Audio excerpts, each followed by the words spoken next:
Hello pharma student, कैसे हैं आप सब? बढ़िया, मजे में। चलिए, जैसा आप लोग को पता है, हम लोग पढ़े हैं diploma in pharmacy first year का सब्जेक्ट फार्माकोग्नोसी। और फार्माकोग्नोसी हमने चैप्टर नंबर 8 को स्टार्ट कर दिया था, जो कि हमने इसका फर्स्ट पार्ट देख लिया है। आज के क्लास में हम बात करेंगे इसके सेकंड पार्ट में, और आज के लेक्चर में हम इस चैप्टर को खत्म भी करेंगे।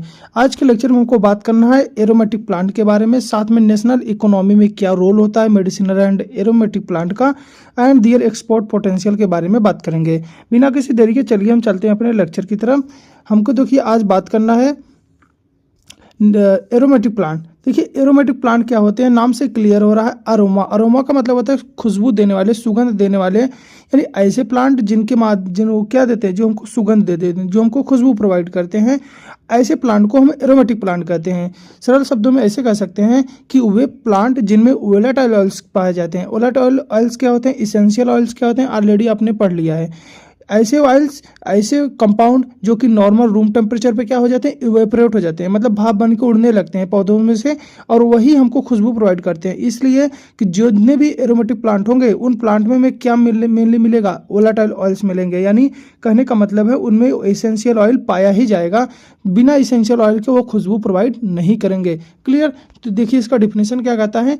एरोमेटिक प्लांट आर द दोस्त प्लांट। एरोमेटिक प्लांट वे पौधे होते हैं, वे प्लांट होते हैं जो कि कंटेन, जिनमें क्या होता है, वोलेटाइल ऑयल्स यानी इसेंशियल ऑयल पाया जाता है। यानी ऐसे प्लांट जिसमें इसेंशियल ऑयल पाया जाता है, ऐसे प्लांट को हम क्या कहते हैं, एरोमेटिक प्लांट कहते हैं। जो कि रिस्पॉन्सिबल होते हैं किसके लिए, फ्रेग्रेंस। फ्रेग्रेंस का मतलब होता है खुशबू, जो कि खुशबू के लिए, सुगंध के लिए रिस्पॉन्सिबल होते हैं। साथ में थेरेपेटिक प्रॉपर्टी, यानी इससे जो बीमारी को ठीक करने की जो प्रॉपर्टी होती है, किसके कारण होती है, वोलेटाइल ऑयल्स के कारण। कोई अगर पूछे एरोमेटिक प्लांट को बताइए एरोमेटिक प्लांट क्या होते हैं, तो आप सीधा यही बोल सकते हैं कि ऐसे प्लांट जिसमें वोलेटाइल ऑयल्स पाए जाते हैं, जो कि रिस्पॉन्सिबल होते हैं खुशबू और बीमारी को ठीक करने के लिए, ऐसे प्लांट को हम एरोमेटिक प्लांट कहते हैं।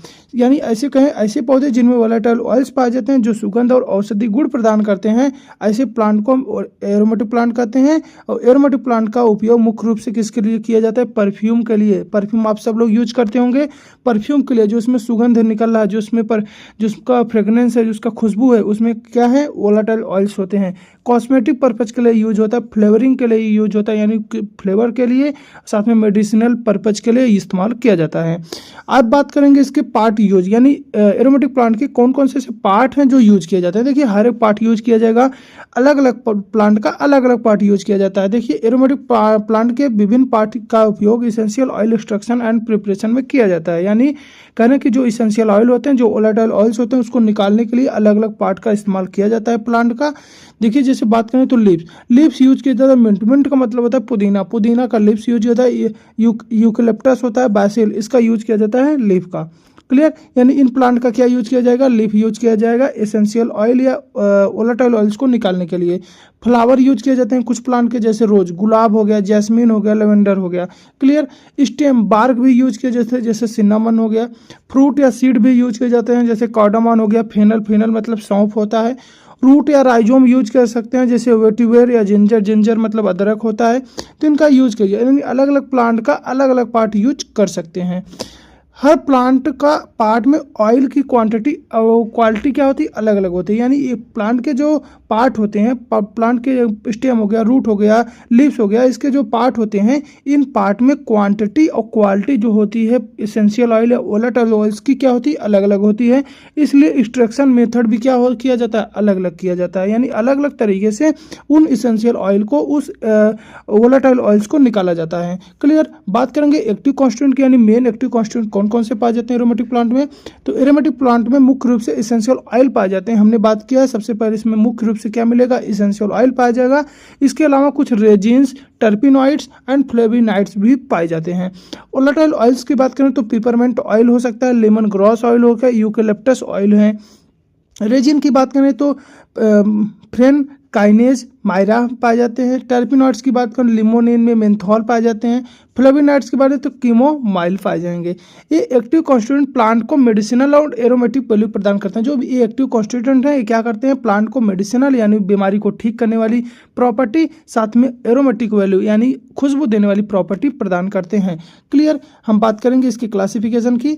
तो एरोमेटिक प्लांट को उनके ऑयल कंटेंट और थेरेपेटिक यूज के आधार पर क्लासीफाई किया गया है। जैसे लीफी ऑयल, यानी कहने का मतलब जो इसमें ऑयल होगा किस में पाया जाएगा, लीफ में पाया जाएगा, जैसे मिंट हो गया, यूकेलिप्टस, यानी mainly for medicinal and flavouring purpose के लिए इस्तेमाल किया जाता है। फ्लावर ऑयल हो गया, मतलब इसके जो ऑयल होंगे किस में मिलेंगे, फ्लावर में, इसके फूल में, जैसे रोज हो गया, जैस्मिन हो गया, मेनली परफ्यूम के लिए, कॉस्मेटिक के लिए इसका इस्तेमाल किया जाता है।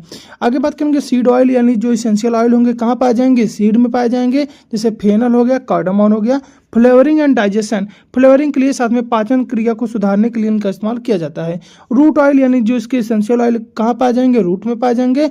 वेटिवर या जिंजर, जिंजर अदरक होता है, फॉर परफ्यूमरी या थेरेपेटिक यूज के लिए इनका इस्तेमाल किया जाता है। बार्क ऑयल की, यानी जो इसके ऑयल होंगे कहाँ पाए जाएंगे, बार्क में, यानी छाल में पाए जाएंगे, जैसे कि उसका छाल हो गया सिन्नामॉन को। फॉर स्पाइस, स्पाइस का मतलब होता है मसाले के रूप में, फ्लेवरिंग एजेंट के रूप में, साथ में इसेंशियल ऑयल एक्सट्रैक्शन के लिए इनका इस्तेमाल किया जाता है। हम बात करेंगे इसके इंपॉर्टेंस, एरोमेटिक जो कंपाउंड होते हैं इनके इंपॉर्टेंस क्या है। देखिए इंपॉर्टेंस क्या होता है इंडस्ट्रियल यूज में, जो बड़ी बड़ी इंडस्ट्री है, जो बड़ी बड़ी इंडस्ट्री है, मैन्युफैक्चरिंग कंपनियां हैं, ये क्या करते हैं, इनका इस्तेमाल करते हैं। किस लिए इस्तेमाल करते हैं अभी आप देखेंगे। इसेंशियल ऑयल परफ्यूम, यानी कि किसके लिए इस्तेमाल करते हैं, परफ्यूम बनाने के लिए। सॉप, देखिए खुशबूदार साबुन आते हैं, उसको उसके बनाने के लिए। कॉस्मेटिक, यानी जो कॉस्मेटिक की चीज़ें होती हैं उनको बनाने के लिए, फ्लेवरिंग एजेंट के लिए इनको तैयार किया जाता है। फार्मास्यूटिकल कंपनी में थेरेपेटिक एक्सट्रैक्ट के लिए इनका प्रयोग किया जाता है। जो फार्मास्यूटिकल कंपनी होती है, यानी फार्मास्यूटिकल कंपनी मतलब क्या होती हैं, जहाँ पे मेडिसिन बनाई जाती हो, यानी ऐसी कंपनियां क्या करेंगे, थेरेपेटिक एक्सट्रैक्ट के लिए, यानी कह रहे हैं बीमारी को ठीक करने के लिए इनका इस्तेमाल करेंगे। यानी इनको जो मेडिसिन होगा उस मेडिसिन के अंदर इनको डालेंगे, जिससे मेडिसिन क्या हो, फ्लेवर हो, अच्छी खुशबू हो। तभी देखो ना सिरप आता है बच्चों के लिए, अच्छे अच्छे फ्लेवर के आते हैं, इसलिए क्योंकि जो बच्चे उसको अच्छे से इनहेल करें, इसलिए उनमें एरोमेटिक कंपाउंड का इस्तेमाल किया जाता है। बात करेंगे मेडिसिनल पर्पज के लिए इस्तेमाल किया जाएगा, जैसे एरोमेटिक प्लांट को डाइजेस्टिव एड के लिए, पाचन सुधारने के लिए, रिस्पिरेटरी थेरेपी में, एंटीसेप्टिक में, एंटी इन्फ्लामेटरी में पर्पज में इनका उपयोग किया जाता है। एग्जाम्पल की बात करें तो पिपरमेंट ऑयल, जो पिपरमेंट ऑयल होता है यूज किया जाता है डाइजेशन के लिए, पाचन को सुधारने के लिए। यूकेलिप्टस ऑयल को यूज किया जाता है रिस्पिरेटरी डिसऑर्डर के लिए, आपके अगर सांस लेने में कफ में कोई अगर प्रॉब्लम हो रही है, आपको एक कफ बन रहा है, तो उसमें आप यूकेलिप्टस ऑयल का इस्तेमाल कर सकते हैं। यानी कह रहे हैं कि रिस्पिरेटरी डिसऑर्डर में इनका इस्तेमाल किया जा सकता है। बात करेंगे इसके इकोनॉमिक इंपॉर्टेंस की। इकोनॉमिक इंपॉर्टेंस का मतलब होता है कि ये पैसे के रूप में कितना इंपॉर्टेंस है, यानी कह रहे हैं कि इससे कमाई कितना होती है। देखिए एरोमेटिक प्लांट जो होते हैं हाई वैल्यू क्रॉप होते हैं, यानी कह रहे हैं अधिक पैसा देने वाली क्रॉप होते हैं, यानी फसल होते हैं। यानी कह रहे हैं कि स्मॉल लैंड होल्डिंग फार्मर्स के लिए इनकम का बहुत अच्छा सोर्स है। यानी ऐसे फार्मर्स जिनके पास क्या लैंड बहुत कम है, यानी स्मॉल लैंड होल्डिंग, यानी उनके पास जो लैंड है, जमीन है, क्या है, कम है, उनके लिए जो इनकम का सोर्स है क्या है, बहुत अच्छा, यानी कम जमीन में अच्छी खासी उनकी इनकम हो जाएगी। एक्सपोर्ट से फॉरेन एक्सचेंज भी मिलता है, यानी कह रहे हैं कि आप क्या करेंगे, अगर यहाँ से सामान को विदेश अगर भेज रहे हैं, फॉरेन भेज रहे हैं, तो वहाँ से जो एक्सचेंज मिलता है वो भी अच्छा मिलता है। क्लियर। हम बात करेंगे इन्वायरमेंटल इंपॉर्टेंस। देखिए इन्वायरमेंट में क्या इंपॉर्टेंस है, एरोमेटिक प्लांट जो होते हैं बायोडाइवर्सिटी को बढ़ा देते हैं। यानी एरोमेटिक प्लांट क्या करते हैं, बायोडाइवर्सिटी को बढ़ाते हैं, सॉइल फर्टिलिटी को बढ़ाते हैं। यानी कह रहे हैं जो आपका सॉइल होगा, मिट्टी होगा, क्या मोर फर्टाइल होगा, मोर उपजाऊ हो जाएगा, और फॉरेस्ट इकोसिस्टम में योगदान देते हैं। जो फॉरेस्ट इकोसिस्टम है उनमें भी इनका इस्तेमाल उसमें भी इनका योगदान होता है, उसे क्या कहेंगे, इन्वायरमेंटल इंपॉर्टेंस भी होता है।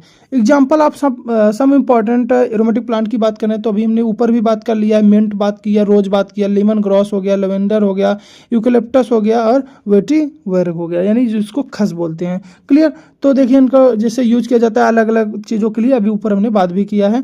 अब हम बात करेंगे role of medicinal and aromatic plant in national economy. National economy में aromatic plant and medicinal plant का क्या रोल है, क्या योगदान है। हम बात करेंगे, देखिए कंट्रीब्यूशन ऑफ एग्रीकल्चर सेक्टर, मान लीजिए कृषि वाले सेक्टर में इनका क्या योगदान है। देखिए पहली बात तो high value crop for farmer, यानी जो किसान है उनके लिए क्या है, बहुत हाई अधिक पैसा मुनाफा वाली बिजनेस है या खेती है, जिसके माध्यम से क्या करेंगे, जो किसान होंगे वो क्या होंगे, अधिक प्रॉफिट कमा पाएंगे। स्मॉल एंड मार्जिनल फार्मर्स को अधिक इनकम देगा, यानी जिसके पास कम भी जमीन है वो भी, उनको भी क्या करेगा, उनको भी अच्छी इनकम देगा, अच्छी मार्जिन देगा। Clear. Refined and marginal area में कल्टीवेटेड पॉसिबल होता है, और कह रहे हैं रिफाइंड जो मार्जिनल एरिया है वहाँ पे भी इनको कल्टीवेट किया जा सकता है, यानी उनको उगाया जा सकता है। Promote crop diversification and sustainable farming, और कह रहे हैं कि इसको प्रमोट करते हैं किसके लिए, डाइवर्सिफिकेशन, जिससे क्या हो, डाइवर्स यानी बायोडाइवर्सिटी क्या हो जाती है, अधिक हो जाती है, और सस्टेनेबल फार्मिंग, और इसको फार्मिंग करना यानी इनको उगाना, इनको कल्टीवेट करना बहुत ईजी होता है, यानी सस्टेनेबल होता है। हम बात करेंगे एम्प्लॉयमेंट जनरेशन। अगर आप इस खेती को करते हैं तो एम्प्लॉयमेंट यानी आप क्या करेंगे, रोजगार भी देंगे। जैसे लेबर इंटेंस सेक्टर, इससे क्या कहेंगे, मतलब मजदूरों की जरूरत पड़ेगी, यानी क्या करेगा, एम्प्लॉयमेंट जनरेशन करेगा। डायरेक्ट या इनडायरेक्ट क्या करेगा, एम्प्लॉयमेंट देगा। जैसे कल्टीवेशन के लिए आपको आदमी चाहिए, कलेक्शन के लिए चाहिए, प्रोसेसिंग के लिए, पैकेजिंग के लिए, मार्केटिंग के लिए, इन सब के लिए आपको वर्कर की जरूरत पड़ेगी। तो क्या होगा, एक प्रकार से आपको रोजगार भी प्रोवाइड किया जाएगा इसके माध्यम से। और ट्राइबल एंड रूरल पॉपुलेशन में लाइवलीहुड में कंट्रीब्यूशन, यानी करेंट ट्राइबल का मतलब होता है जो ऐसे जो कि किसी एक क्षेत्र के क्या होते हैं, निवासी होते हैं। रूरल मतलब आप सबको पता है, गांव के जो होते हैं, यानी रूरल एरिया में पाए जाने वाले लोग। तो ऐसे लोगों में क्या करें कि उनका भी उसमें कंट्रीब्यूशन होता है, वो भी क्या करते हैं, उनमें अपना खेती करते हैं, और उसके माध्यम से क्या करेंगे, आप उस जो भी एरोमेटिक प्लांट है, उन एरोमेटिक प्लांट को आगे यानी उसको प्रोसेस करने में मदद करेंगे। Women self help group and active role, जो वोमेन होती हैं, जो घर की औरतें होती हैं, वो भी क्या करती हैं, वो भी हेल्प करती हैं उनको, जैसे प्रोसेस करने में, कलेक्शन करने में, कल्टीवेशन करने, यानी वो सब भी इसमें क्या करते हैं, अपना योगदान दे सकते हैं। हम बात करेंगे इंडस्ट्रियल इंपॉर्टेंस की। इंडस्ट्रियल इंपॉर्टेंस में इसका क्या योगदान, देखिए raw material for pharmaceutical, nutraceutical, herbal, cosmetic, essential oil industry में इनका इस्तेमाल किया जाता है। मतलब जो इंडस्ट्री होंगी, इनको रॉ मटेरियल, कच्चे पदार्थों के रूप में इनका इस्तेमाल करेंगे, यानी इनको लेंगे और इनसे क्या बना देंगे, यानी कुछ न्यूट्रास्यूटिकल बनाएंगे, कुछ कॉस्मेटिक वाली चीज़ें बनाएंगे, या कुछ दूसरी चीज़ें बनाएंगे। कहने का मतलब है कि वे जो इंडस्ट्रियल जो कंपनियां हैं, वो क्या करेंगी, इनको यूज करेंगे, या इनको लेंगी रॉ मटेरियल के रूप में, तो उसके बदले आपको पैसा भी देंगे। तो इनका इंडस्ट्री के रूप में भी इनका इस्तेमाल किया जाएगा। Modern drug and traditional formulation के लिए सप्लाई किया जाता है, यानी जो नए नए मेडिसिन है, जो नए नए ड्रग हैं, जो ट्रेडिशनल फार्मूलेशन हो रही हैं, मेडिसिन बन रही हैं, उनके लिए इनको सप्लाई किया जाएगा इंडस्ट्रियल में। इसेंशियल ऑयल से क्या बनाया जाएगा, परफ्यूम बनाया जाता है, फ्लेवरिंग बनाया जाता है, फ्लेवरिंग एजेंट हो, साथ में कॉस्मेटिक जैसे चीज़ें बनाई जाती हैं। सपोर्ट नेशनल इंडस्ट्री ग्रोथ, जिससे क्या होगी, जो नेशनल इंडस्ट्री है वो क्या होगी, ग्रोथ करेगी। आगे बात करेंगे सपोर्ट टू ट्रेडिशनल मेडिसिन। जो ट्रेडिशनल मेडिसिन है, जो पुरानी पद्धति की जो मेडिसिन थी, जैसे आयुर्वेदा हो गया, यूनानी हो गया, सिद्धा, होम्योपैथिक, ये सब ऑलरेडी हमने भी बात कर लिया है पिछली क्लास में, पिछले चैप्टर में इसको हमने बात किया था, जिसको मिनिस्ट्री ऑफ आयुष द्वारा प्रमोट किया जाता है। यानी एक इनका इस्तेमाल हम सबको पता है कि इन सब जड़ी बूटियों से होता है, इन सब जड़ी बूटियों का इस्तेमाल किया जाता है। तो इनका अगर आप इन एरोमेटिक प्लांट को उपयोग करेंगे, इनको उगाएंगे, इनको कल्टीवेट करेंगे, तो जो आयुर्वेदा है, यूनानी है, सिद्धा है, होम्योपैथिक है, इन सब का फाउंडेशन जो है, इन सबको भी सपोर्ट मिलेगा, यानी इन सब की जो जीविका है वो क्या है, बनी रहेगी। कहने का मतलब ऐसा बोल सकते हैं कि जो अंग्रेज जो इन सब पे रोक लगा रहे थे, कहीं न कहीं जीवित रह गए हिमालय में, कहीं दूसरे रीजन में, और धीरे धीरे जब जीवित रह गई, तो अगर आप कल्टीवेट करेंगे एरोमेटिक प्लांट को, तो एक का उनको सपोर्ट मिलेगा। क्लियर। तो प्रिजर्व एंड प्रमोट ट्रेडिशनल, जो क्या करेंगे, प्रमोट करेंगे ट्रेडिशनल नॉलेज को। रूरल एंड ट्राइबल डेवलपमेंट, जो रूरल गांवटी एरिया है, वो सब भी क्या होंगे, डेवलप होंगे, यानी फॉरेस्ट बेस्ड इकोनॉमी से इनकम सोर्स बढ़ेगा। सस्टेनेबल कलेक्शन, कल्टीवेशन, प्रोसेसिंग से लिवलीहुड इंप्रूवमेंट बढ़ जाएगा, और गवर्नमेंट ट्रेनिंग और सपोर्ट प्रोग्राम के माध्यम से भी इनको बढ़ाया जा सकता है। आगे हम बात करेंगे इसको economic importance and foreign exchange के लिए, यानी हाई वैल्यू क्रॉप्स होता है, एक्सपोर्ट से फॉरेन एक्सचेंज मिल जाते हैं। और प्रोडक्ट की बात करें तो crude drug, essential oil, herbal extract, phytochemical, इन सबको क्या किया जाता है, विदेशों में भेजा जाता है, यानी इसको एक्सपोर्ट किया जाता है। रिच बायोडाइवर्सिटी बढ़ जाता है, स्किल्ड वर्कफोर्स दिए जाते हैं इंडिया को, यानी ग्लोबल पोजीशन पे कि आप इनको कल्टीवेट करिए, आप इनको एक्सट्रैक्ट करिए, आप इनका क्या करिए, आप इनको उगाइए। क्लियर। तो इनके लिए क्या किया जाता है, इनको लिए इंडिया जैसे वर्कफोर्स दिए जाते हैं, यानी उसको स्किल्ड वर्कफोर्स, यानी ऐसे जो इसमें काम में क्या हो, कुशल हो। कि एग्जाम्पल कंट्रीब्यूशन टू इकोनॉमी, जैसे स्पैगोल, सेना, टर्मरिक, नीम, पेपरमेंट, लेमन ग्रास, अमला, ये क्या है, की एग्जाम्पल हैं जो कि इकोनॉमी, जो कि पैसे में क्या है, बहुत अधिक। अगर आप स्पैगुलर, सेना या टर्मरिक, नीम, पिपरमेंट, लेमन ग्रास या अमला अगर फॉरेन एक्सचेंज में अगर आप बेच रहे हैं या एक्सपोर्ट कर रहे हैं, तो आपको अच्छी खासी इनकम हो जाएगी। आगे बात करेंगे फैक्टर इंक्रीजिंग एक्सपोर्ट पोटेंशियल। ऐसे कौन कौन से फैक्टर हैं जो कि एक्सपोर्ट पोटेंशियल को क्या कर सकते हैं, बढ़ा सकते हैं। देखिए global demand for herbal and natural product. देखिए ग्लोबल जो डिमांड है, विश्व में जो डिमांड है हर्बल एंड नेचुरल प्रोडक्ट की काफ़ी अधिक है। क्लियर। तो WHO भी और international support for traditional medicine, जो WHO है, वर्ल्ड हेल्थ ऑर्गेनाइजेशन है, जो इंटरनेशनल है, ये क्या करती है, सपोर्ट करती है। किसको सपोर्ट कर रही हैं, ट्रेडिशनल मेडिसिन को। उस सबको पता है ट्रेडिशनल मेडिसिन जो होती है इससे साइड इफेक्ट बहुत कम देखने को मिलते हैं, इसलिए इनका अब प्रेजेंट टाइम इनका इस्तेमाल बहुत अधिक बढ़ गया है। और एलोपैथिक मेडिसिन क्या होती है as compare to side effect देती हैं, तो कुछ लोग सोचते हैं कि जो कि साइड इफेक्ट कम देने वाली मेडिसिन हो उनका हम इस्तेमाल करें। क्लियर। तो इसलिए कह रहे हैं WHO इंटरनेशनल क्या करते हैं, इसको सपोर्ट देते हैं, सपोर्ट करते हैं, जिससे साइड इफेक्ट दवा का कम देखने को मिले। आगे बात करेंगे तो ऑर्गेनिक फार्मिंग के लिए इनका इस्तेमाल किया, सस्टेनेबल कल्टीवेशन ट्रेड के लिए इस्तेमाल किया जाएगा। Government initiative for cultivation, government क्या करेगी, आपको इन्वाइटेड करेगी, आपको मतलब प्रोत्साहन करेगी कल्टीवेशन के लिए, प्रोसेसिंग के लिए, मार्केटिंग के लिए। क्लियर। तो इससे क्या हो जाएगा, आपका जो एक्सपोर्ट पोटेंशियल हो क्या हो जाएगा, बढ़ जाएगा। यानी आप अधिक से अधिक मात्रा में आप क्या करेंगे, मेडिसिनल एंड एरोमेटिक प्लांट को विदेशों में यानी एक्सपोर्ट करेंगे, यानी कह रहे हैं इंडिया से बाहर भेजेंगे। Export potential of medicinal and aromatic plant के बारे में बात करेंगे। अब इसको कंप्लीट एक टॉपिक है। देखिए importance in global market. Global market में इसका इंपॉर्टेंस क्या है, हम सबको पता है global herbal and natural product market में क्या है, रैपिडली ग्रो कर रहे हैं। कह रहे हैं जो हर्बल प्रोडक्ट हैं, जो हर्बल मेडिसिन है, जो नेचुरल प्रोडक्ट हैं, ये अभी क्या कर रहे हैं, मार्केट में रैपिडली ग्रो कर रही हैं, यानी इसकी डिमांड बहुत अधिक बढ़ रही है। मेडिसिनल एरोमेटिक प्लांट की बढ़ती डिमांड ड्यू टू किसके लिए बढ़ रही है, सेफ्टी, क्योंकि क्या है, मोर सेफ है, ज़्यादा सेफ है, साइड इफेक्ट फ्री है, इसमें कोई साइड इफेक्ट नहीं है, साथ में नेचुरल रेमेडी यानी नेचुरली मिलता है इसके लिए। क्लियर। तो international preference for herbal medicine and nutraceutical cosmetic essential oil का डिमांड जो है बहुत अधिक बढ़ रहा है, यानी वहाँ पे इसको प्रेफरेंस दिया जा रहा है, इसलिए कह रहे हैं कि इंपॉर्टेंस हो गया है कहाँ पे, ग्लोबल मार्केट में। क्लियर। आगे बात करेंगे हाई वैल्यू एक्सपोर्ट प्रोडक्ट, यानी कह रहे हैं जो एक्सपोर्ट करने पर क्या पैसा भी बहुत अधिक मिलता है, जैसे crude drug, dried leaves, root, bark, seed of medicinal plant. Essential oil की बात करें, peppermint, lemon grass, eucalyptus, lavender. Herbal extract की बात करें तो एलोवेरा हो गया, अमला हो गया, टर्मरिक हो गया। फाइटोकेमिकल्स की बात करें, alkaloid, glycoside, flavonoids. Processed herbal product की बात करें तो हर्बल टी हो गया, कैप्सूल हो गया, कॉस्मेटिक। इनका देखिए, इनको क्या करें, जो हाई वैल्यू एक्सपोर्ट प्रोडक्ट होते हैं, मतलब कहने का मतलब अगर आप इसको इंडिया से बाहर अगर इनको भेज रहे हैं तो आपको जो मुनाफा होगा वो क्या होगा, अधिक होगा। क्यों, क्योंकि इनकी डिमांड क्या है, बहुत अधिक है। क्लियर। इनकी हाई वैल्यू है। आगे हम बात करेंगे India position in export. India की क्या पोजीशन है एक्सपोर्ट करने में।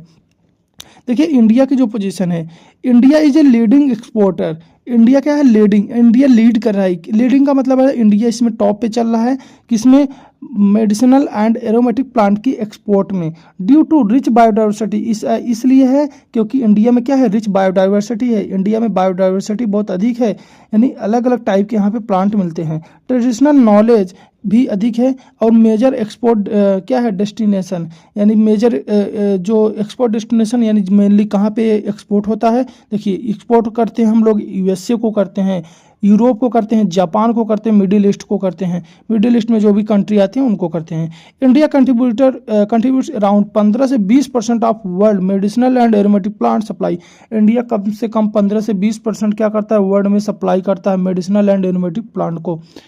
आगे हम बात करेंगे फैक्टर इनहांसिंग एक्सपोर्ट पोटेंशियल। ऐसे कौन कौन से फैक्टर हैं जो कि एक्सपोर्ट पोटेंशियल को बढ़ा सकते हैं। रिच बायोडाइवर्सिटी, देखिए अगर बायोडाइवर्सिटी अधिक रहेगी तो आप क्या करेंगे, कि उससे क्या होगा, एक्सपोर्ट पोटेंशियल बढ़ जाएगी। जैसे हिमालय रीजन में है, वेस्टर्न घाट में, नॉर्थन ईस्ट इंडिया है। ट्रेडिशनल नॉलेज, अगर नॉलेज अच्छी है, जैसे आयुर्वेदा, यूनानी, सिद्धा सिस्टम है, इन सब के माध्यम से सबको नॉलेज मिल जाती है। गवर्नमेंट सपोर्ट भी करे, अगर ministry of commerce and APDA and Ayush जो क्या है, मिनिस्ट्री है मतलब हेल्थ की, तो उसने आयुष में, यानी कहने का मतलब है आयुर्वेदिक सिस्टम के लिए उन्होंने एक प्रोग्राम चलाया था। आयुष के अंतर्गत इन सबको मतलब देखा जाता है कि जो भी हर्बल है, यूनानी है, सिद्धा है, आयुर्वेदिक है, इनको आयुष के अंतर्गत देखते जाए। तो अगर गवर्नमेंट अगर इसको सपोर्ट करती है तब आप क्या करेंगे, अच्छे एक्सपोर्टर बन जाएंगे, अच्छा मात्रा में एक्सपोर्ट करेंगे। ऑर्गेनिक एंड सस्टेनेबल कल्टीवेशन, और ऑर्गेनिक और अच्छे तरीके से अगर उसको कल्टीवेट करें। इंक्रीजिंग प्रेफरेंस पर सर्टिफाइड ऑर्गेनिक प्रोडक्ट ग्लोबली, यानी ऐसे प्रोडक्ट जो कि ग्लोबली क्या है, सर्टिफाइड, यानी ग्लोबली में उनकी डिमांड अधिक है, तो ऐसे प्रोडक्ट का अगर आप कल्टीवेशन कर रहे हैं तब भी एक्सपोर्टर अच्छे हो जाएंगे। वैल्यू एडिशन, यानी processing into oil extract, nutraceutical, cosmetic, increase export value, जिससे क्या हो, यानी करें प्रोसेस करें ऑयल को, एक्सट्रैक्ट को, न्यूट्रास्यूटिकल को, कॉस्मेटिक को, जिससे क्या हो उनकी वैल्यू अधिक बढ़ जाए। क्लियर। आगे हम बात करेंगे major exported plant and aromatic plant. ऐसे कौन कौन से प्लांट है जो कि बहुत अधिक मात्रा में क्या किए जाते हैं, एक्सपोर्ट किए जाते हैं। अभी इसके बारे में हमने पहले भी बात कर लिया। इसमें देखिए स्पैगुला है, सेन्ना है, टर्मरिक है, पिपरमेंट है, आंवला है और नीम है। क्लियर। तो ये सब ऐसे प्लांट हैं जिसको मेडिसिनल और एरोमेटिक प्लांट हैं जो कि मेजर एक्सपोर्ट किए जाते हैं, यानी इंडिया से बाहर अधिक मात्रा में इनको भेजे जाते हैं। कि पॉइंट्स फॉर एग्जाम, आपके कुछ एग्जाम के लिए कुछ ऐसे पॉइंट जैसे आपके 1 नंबर में पूछ लिया जाता है। मेडिसिनल एंड एरोमेटिक प्लांट जो होते हैं हाई वैल्यू क्रॉप होते हैं और ग्लोबल के लिए इनकी डिमांड बहुत अधिक होती है। दूसरा, India biodiversity and traditional knowledge provide करता है, कंपैरेटिव एडवांटेज, जो कि एडवांटेज है, यानी इंडिया में क्या है, बायोडाइवर्सिटी अधिक है, साथ में ट्रेडिशनल नॉलेज भी है, इसके लिए मेजर एक्सपोर्ट करता है। Export contribute foreign exchange, rural income और इंडस्ट्रियल ग्रोथ करती है। गवर्नमेंट इंसेंटिव देते हैं, ऑर्गेनिक सर्टिफिकेट देता है कि आपको एक सर्टिफिकेट मिलेगा कि आप इसको कल्टीवेट करिए, आप इसको उगाइए, आप इसको एक्सपोर्ट करिए, जिससे ग्लोबल मार्केट में एक्सेस मिल जाता है, आप आसानी से ग्लोबल मार्केट में बेच सकते हैं। ठीक, तो आपका ये चैप्टर यहीं पे ख़त्म हो जाता है और आप इसको अच्छे से पढ़िए और आपको अगर जहाँ ना समझ में आए आप हमको पूछ सकते हैं कमेंट में, हम आपके कमेंट का रिप्लाई जरूर करेंगे। और अभी तक अगर आपने चैनल को सब्सक्राइब नहीं किया तो चैनल को सब्सक्राइब करिए, अपने दोस्तों के साथ जरूर शेयर करिए। तब तक के लिए पढ़ते रहिए, बाय बाय।